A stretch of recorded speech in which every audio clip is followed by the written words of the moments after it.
Okay, let's unpack this. Imagine trying to map a country, whose ancient boundaries are just as elusive as mist over mountain peaks, or trying to understand its people when their historical records are, well, frustratingly sparse. That's the captivating sort of detective-like challenge we're diving into today. We're cutting our sights on medieval Nepal, this fascinating civilization nestled right up there in the Himalayas.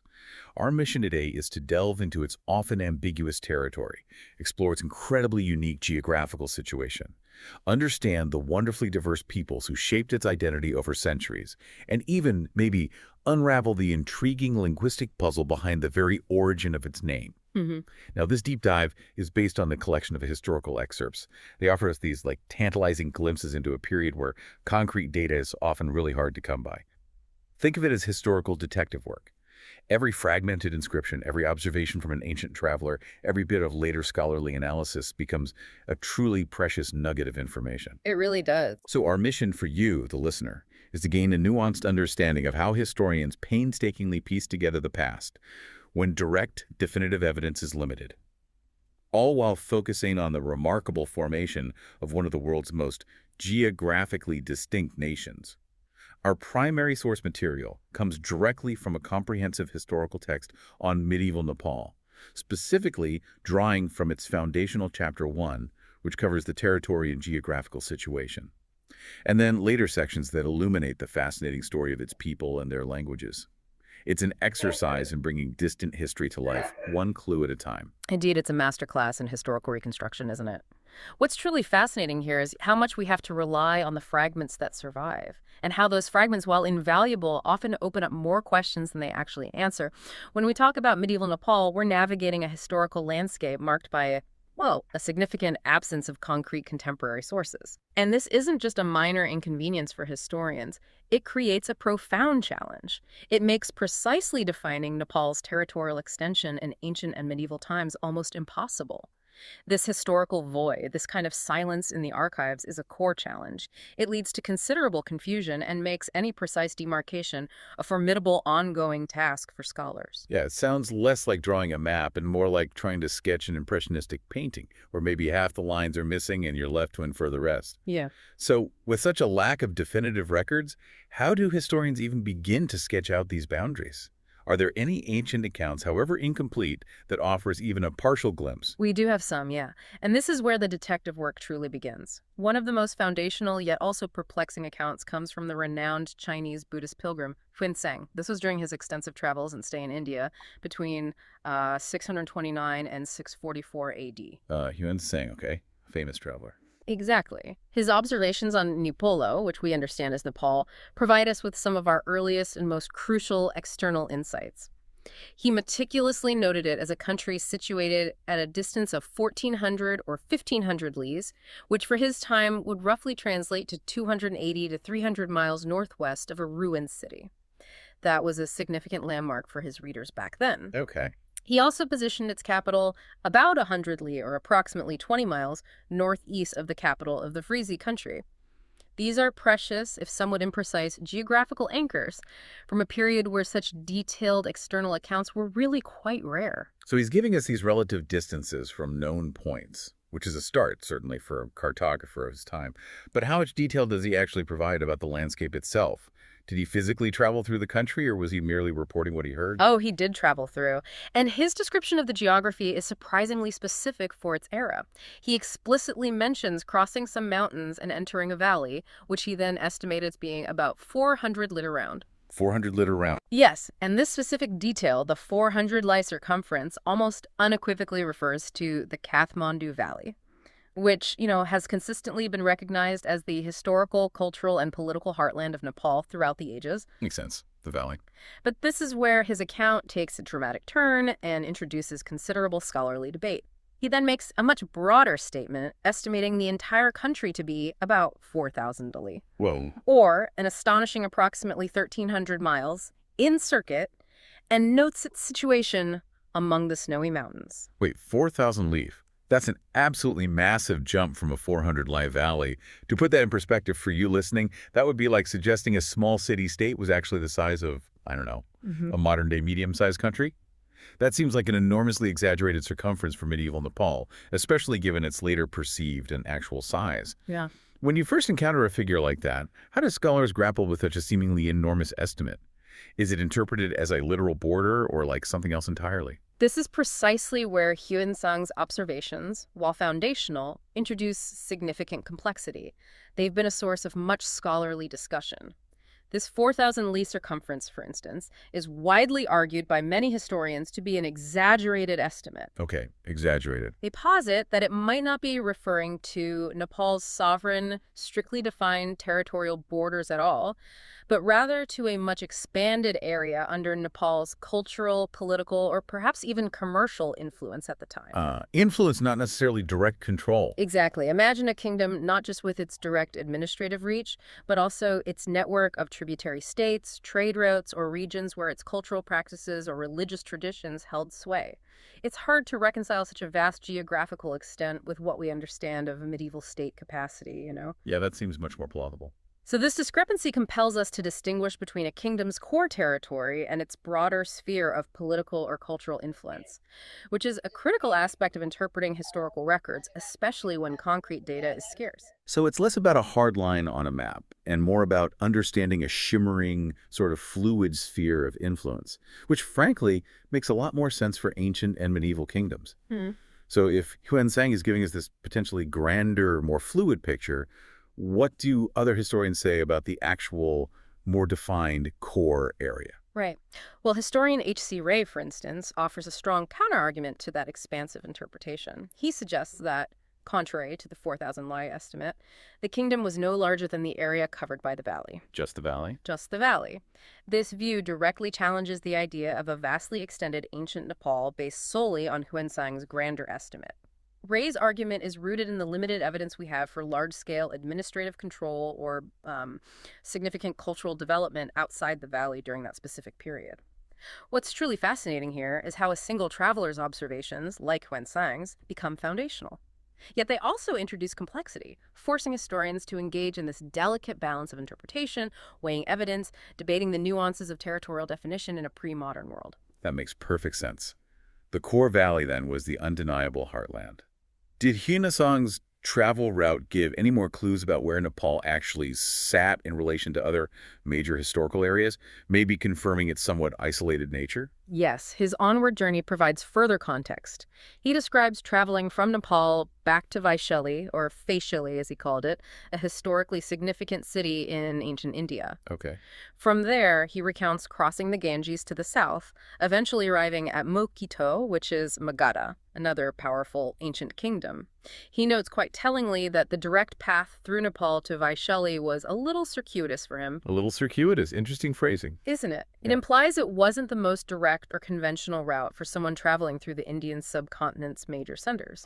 This observation suggests Nepal was somewhat off the main thoroughfares, perhaps confirming its mountainous, somewhat isolated nature, and that its rugged terrain naturally steered travelers away from a direct course through its heartland. So a vast, potentially exaggerated circumference, a small but undeniably central valley, and a somewhat circuitous route for travelers.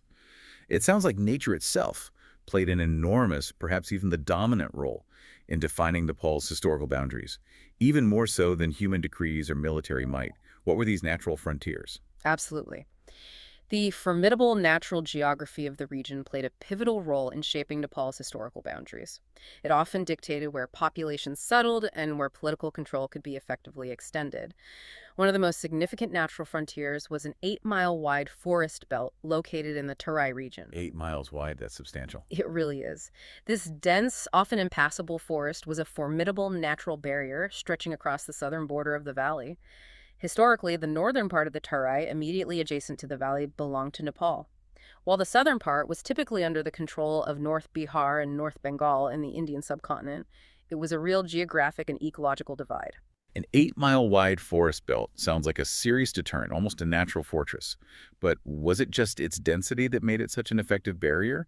Or were there other, perhaps more insidious factors at play? Oh, there was indeed another crucial factor, one that instilled a profound sense of, well, dread.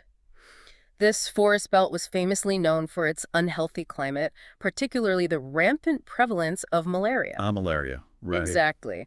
This made it extremely undesirable, even deadly, for people from the Nepal Valley to settle there permanently. It was a zone of endemic disease, a natural disincentive for large-scale population movement or sustained military campaigns from the north. This factor alone greatly discouraged settlement from the valley dwellers, thus further solidifying the Terai as a natural, albeit disease-ridden, frontier. Imagine the challenge for any invading army or even for trade caravans attempting to traverse that 8-mile expanse of malarial jungle.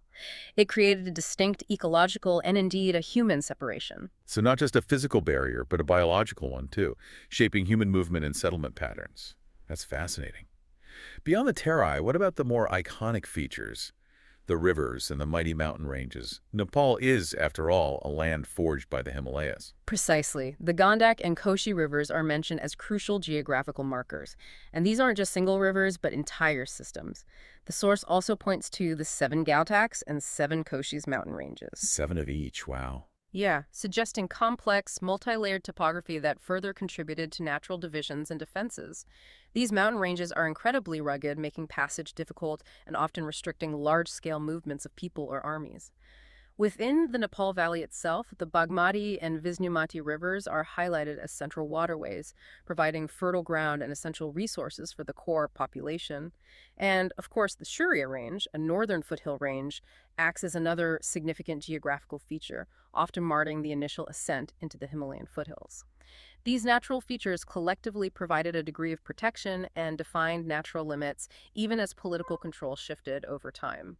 And speaking of the valley, it sounds like that was always the undisputed core, the very heart of Nepal, thriving amidst these formidable natural barriers. Can you elaborate on its unique characteristics and why it was so central to the Nepalese realm? The Nepal Valley was truly exceptional, a real jewel in the crown of the Himalayas. It's described as having a highly advanced culture, a sophisticated civilization that blossomed in relative isolation. The source speaks of a deep contrast life, implying a vibrant and complex social fabric. Perhaps a blend of spiritual depth and pragmatic daily life set against the raw wilderness of its surroundings. An oasis. Exactly. It truly stood out as an oasis surrounded by flung heights and dales, a fertile, protected basin of remarkable human development. This deeply rooted, sophisticated culture in the valley stood in stark contrast to the general lack of evidence for similarly advanced cultures elsewhere in ancient Nepal. This strongly suggests that the valley was, without a doubt, the undisputed center of the Nepalese realm, the cultural, political, and economic nucleus around which everything else revolved. Its unique blend of protection and fertility allowed a distinct civilization to flourish there. So, a protected, fertile, and culturally rich heartland. But even with these incredible natural barriers, political power often extends and retracts, doesn't it? How fluid were Nepal's frontiers beyond this core valley? And who were some of the key players or dynasties in shaping these ever-shifting zones of influence? Despite the strong natural defenses, political frontiers, as in many medieval societies, were indeed often fluid. They shifted significantly with the rise and fall of various kingdoms and rulers. For instance, we see the influence of the Khasa kingdom of the Mallas, a powerful dynasty. Mallas, okay. Their reach is traced through fascinating evidence like graffiti on the Asokan pillar in Lumbini, indicating their presence far beyond the valley itself. The Mallas are said to have extended as far as the river Ganek in the Terai, pushing southward. More broadly, the Mallas' influence was described as having extended far and wide in all 4 directions, Wide. indicating they were a significant regional power, likely exacting tribute or establishing cultural hegemony over a wider area, even if not direct administrative control. That's a considerable reach for the Mallas.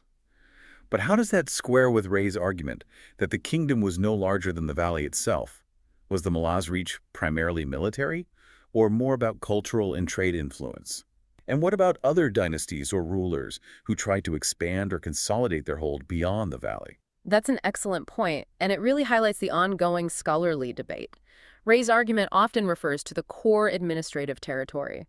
The Mallas' far and wide extension likely denotes more of a sphere of influence, perhaps through military campaigns establishing suzerainty, or through controlling key trade routes, or even cultural diffusion, rather than directly administering every square mile. Right. Influence versus direct rule. Exactly. It speaks to the practicalities of medieval statecraft, where direct rule often gave way to a system of tribute or alliance in peripheral regions. Another important figure illustrating this fluidity is Nanyadeva, who ruled in the 11th century AD. His kingdom managed to maintain a hold intact on their possession in the hills as well as on the Terai, a clear indication of their ability to control both the mountainous regions and the lowlands. That required considerable military and administrative prowess. Impressive. His dominion extended far into Simrangar, a significant strategic location, and he effectively controlled the crucial belt between the Bagmati and the Kamala rivers. Remarkably, his kingdom also included Mithila, which demonstrates a significant expansion southwards into areas that are now part of India. This showcases a different kind of territorial ambition and success compared to the Mallas, potentially involving more direct rule over key agricultural or trade areas. So these weren't static defined borders as we understand them today, but shifting zones of influence and varying degrees of control. Were there other external powers that influenced or controlled parts of what we now consider Nepalese territory, adding to this complex geopolitical mosaic? Yes, absolutely. The Indian subcontinent, particularly its powerful empires, often exerted influence on Nepal's southern fringes. For instance, the Pala rulers of the Indian subcontinent, a formidable dynasty from Dharmapala to Mahapala, held control over Tirhut during different periods. The Palas. This demonstrates that while Nepal's core valley was often protected, its southern borderlands were sometimes contested or temporarily fell under the dominion of powerful neighbors. And even as late as the 16th century, the Kingdom of Nepal had jurisdiction over the Mart of Hathora, a vital trading post that linked the valley to the plains. A trading hub? So, while Nepal may have been much limited in area in its core, especially the valley, it nevertheless generally enjoyed a stable frontier with its neighbors. Largely due to its protective natural surroundings, the formidable mountains to the north and the challenging Terai forest to the south. However, it's also true that kings of neighboring countries sometimes did disturb this northern neighbor who was protected well in his natural surroundings, leading to skirmishes, short-lived conquests, or periods of tributary status. This reinforces the idea that despite natural protection, political power ebbed and flowed, leading to constantly shifting zones of influence rather than fixed, unalterable borders. It's a dynamic interplay between geography and human ambition. Okay, here's where it gets really interesting, maybe even more so than the shifting lines on a map. It's not just about land and borders, but about the people who inhabited that land, and through their convergence and cultural blending over centuries, truly shaped it into what it became. We've talked about the land and its geographical puzzles. Now let's turn to the human tapestry that makes up medieval Nepal. Our next set of clues takes us from the geographical landscape to the very human story of how diverse groups, like historical currents, converge to form the unique cultural identity of medieval Nepal. Who were the very first people to settle in the valley, according to the historical records? Right, moving from the stage to the actors. It's like piecing together fragments of pottery from different eras to understand the complete vessel. The earliest identifiable settlers in the Nepal Valley were undoubtedly the Mundas, Kols, and Dills. Mundas, Kols, and Dills, okay. These groups are believed to have originated from the Chotanagpur region, which is in today's South Bihar, situated to the south. They represent the foundational, indigenous layer of population in the area, establishing early communities before subsequent waves of migration began to shape the demographic landscape of the valley more extensively. Their presence is attested through linguistic and anthropological studies, providing clues to the valley's deepest human history. And after them. I've frequently heard of the Kiratas in relation to early Nepali history. How do they fit into this evolving demographic picture? And what was their impact? The Kiratas.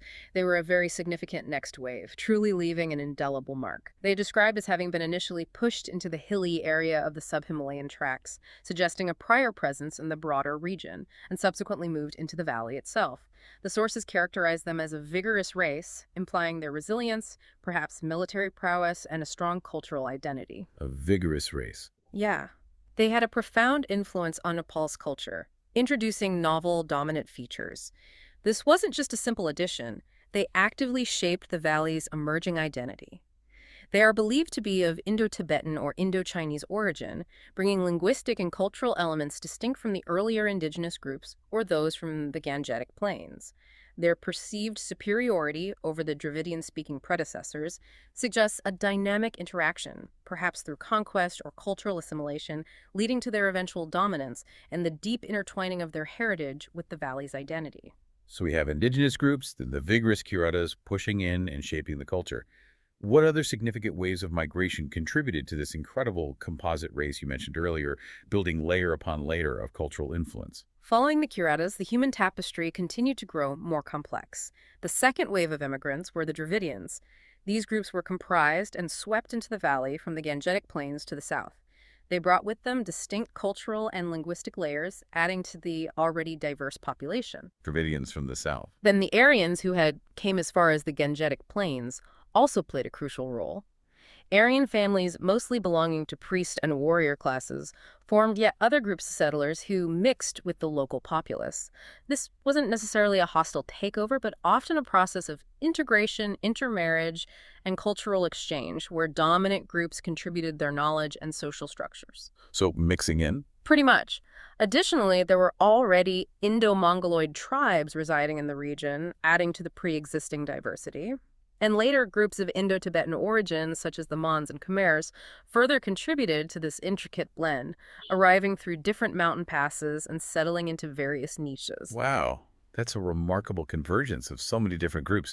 Kiritas, Dravidians, Aryans, Indo-Mongoloids, and later we know about the powerful Lichavis, the Malaz, and the Khasa.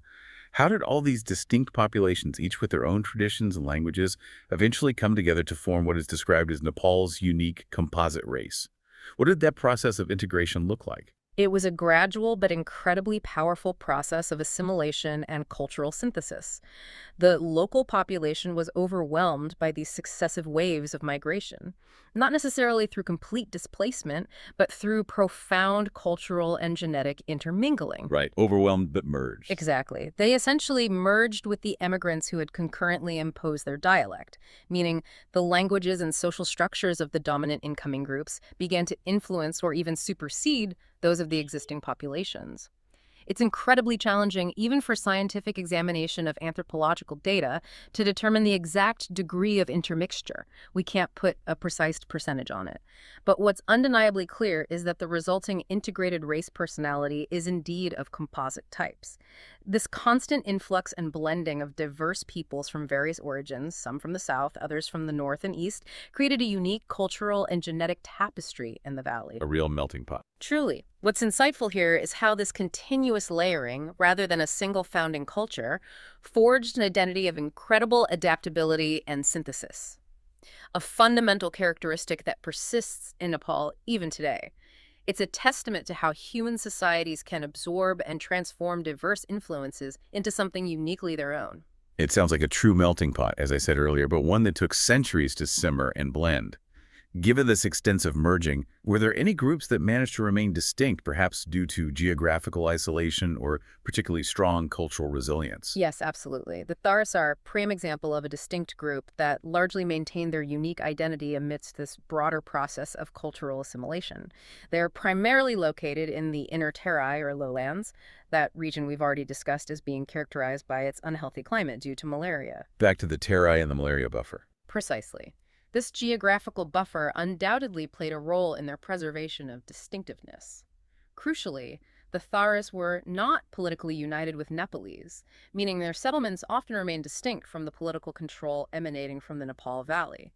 They showed a tendency to avoid contact with the civilization of the valley, partly due to the challenging climate of the Terai, but also due to their distinct cultural practices and traditions, their unimbibed habits, as the source puts it, that kept them somewhat separate from the more integrated and perhaps more Sanskritized culture of the valley. It's a fascinating illustration of how environmental factors and cultural choices can shape a group's trajectory within a larger geographical region. That's incredibly fascinating. A cultural boundary existing within geographical Nepal, sustained by both environment and tradition. Given this incredible mix of peoples and influences, how did the language evolve in the valley, especially with so many different linguistic streams converging? The linguistic evolution in the valley is a beautiful and complex reflection of this deep cultural synthesis we've been discussing. By the 14th century, Newari had emerged as the predominant language spoken by the peoples of the Nepal Valley. Newari, okay. While it clearly has a Tibeto-Burma origin, linking it to the languages spoken across the Himalayas and Southeast Asia, what's truly remarkable is that 50% of its vocabulary was either adopted or derived from Sanskrit. 50%? That's huge. It is. It demonstrates a significant and profound cultural blending.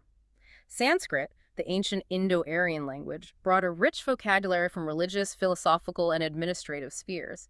It shows centuries of close interaction and influence between these distinct linguistic families.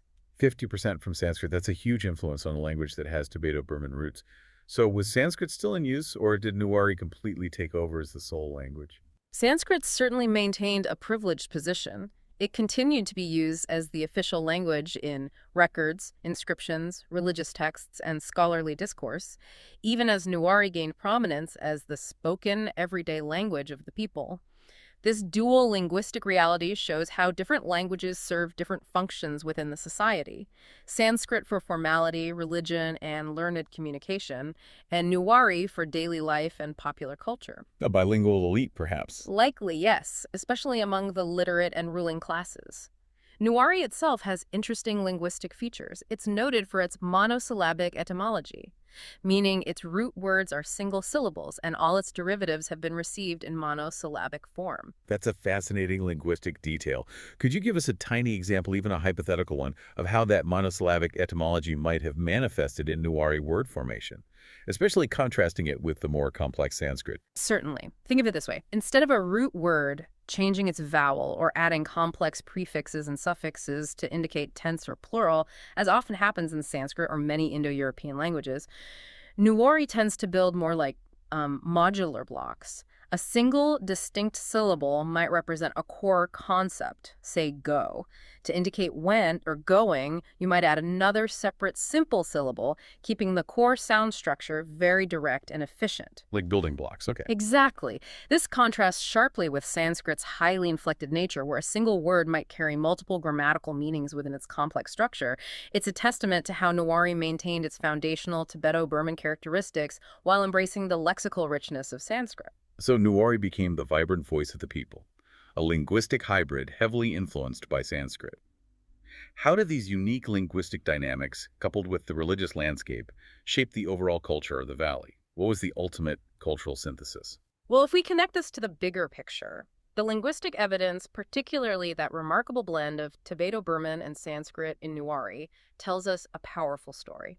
It's a story about centuries of migration, cultural synthesis, and adaptive integration in the valley. The culture of the valley was largely shaped by two main comprehensive influences.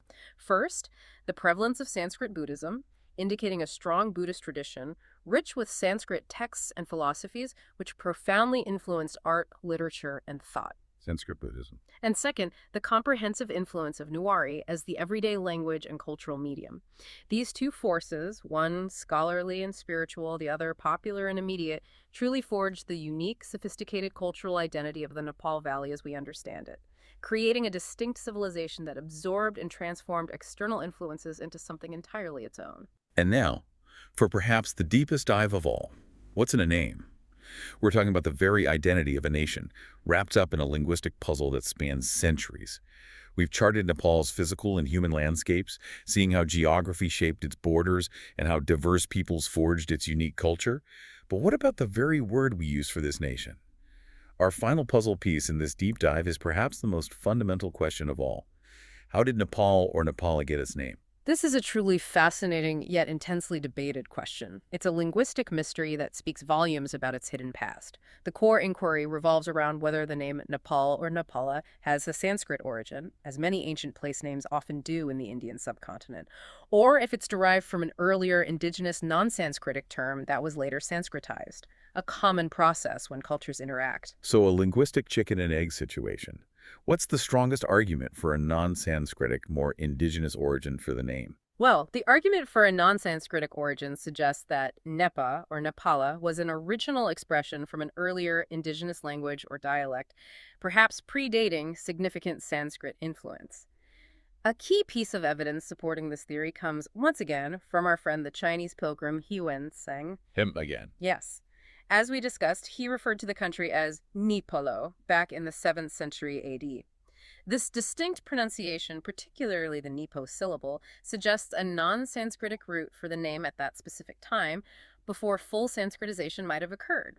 Furthermore, historical records and inscriptions from as early as the 5th century AD show the presence of various non-Sanskritic names for individuals and places, Hmm. which lends credence to the idea of a pre-Sanskritic linguistic landscape being dominant in the region.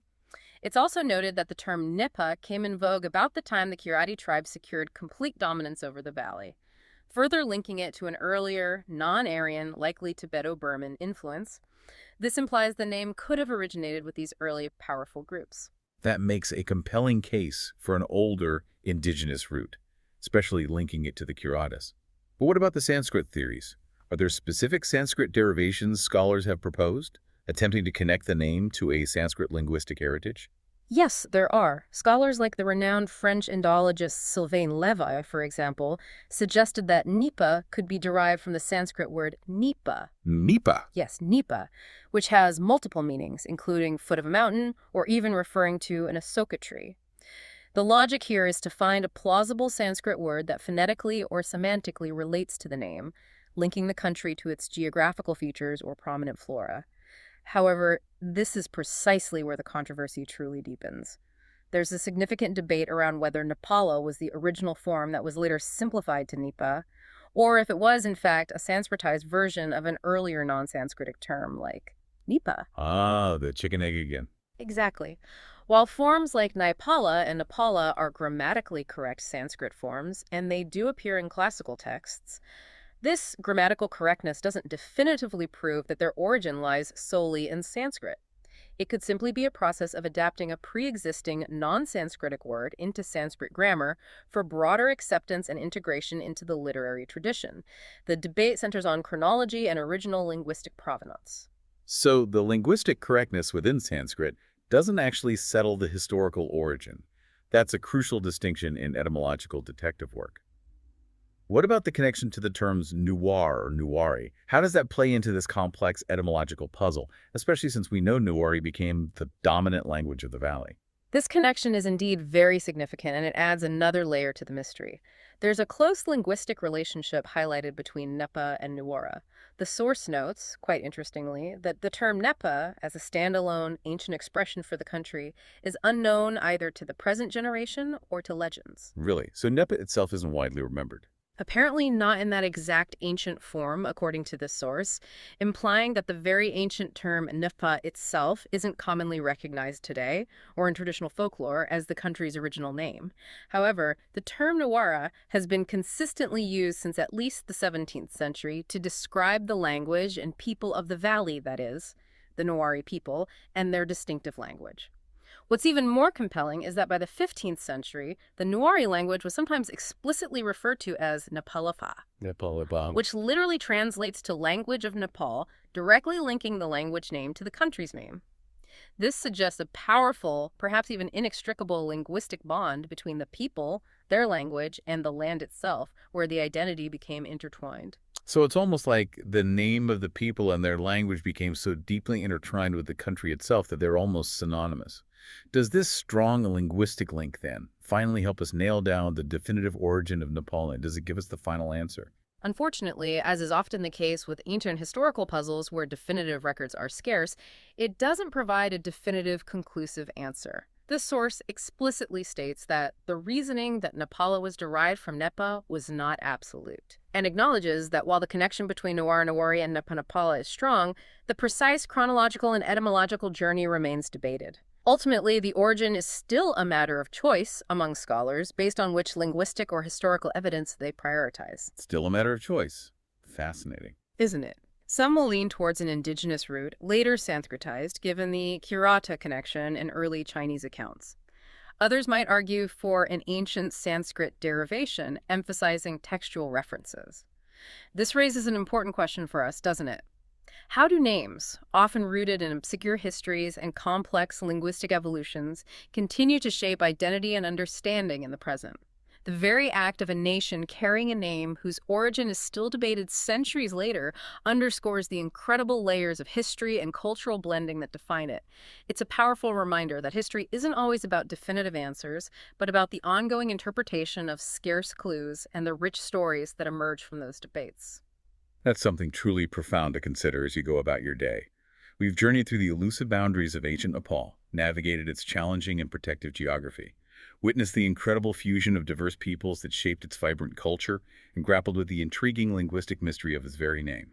We've seen how historians, like diligent detectives, piece together a nuanced understanding from fragmented sources. And this deep dive today really shows us that even when historical records are scarce, the questions they leave behind about who we are, where we came from, what makes a place unique, are perhaps even more powerful than definitive answers. How might the fluid, often debated historical boundaries and cultural fusions of a region like Nepal continue to echo in its present-day identity, in its relationships with its neighbors, and even in its understanding of itself on the global stage? It's a history that continues to unfold, even in its uncertainties. Something to mull over as you go about your day. Thanks for joining us on this deep dive into medieval Nepal.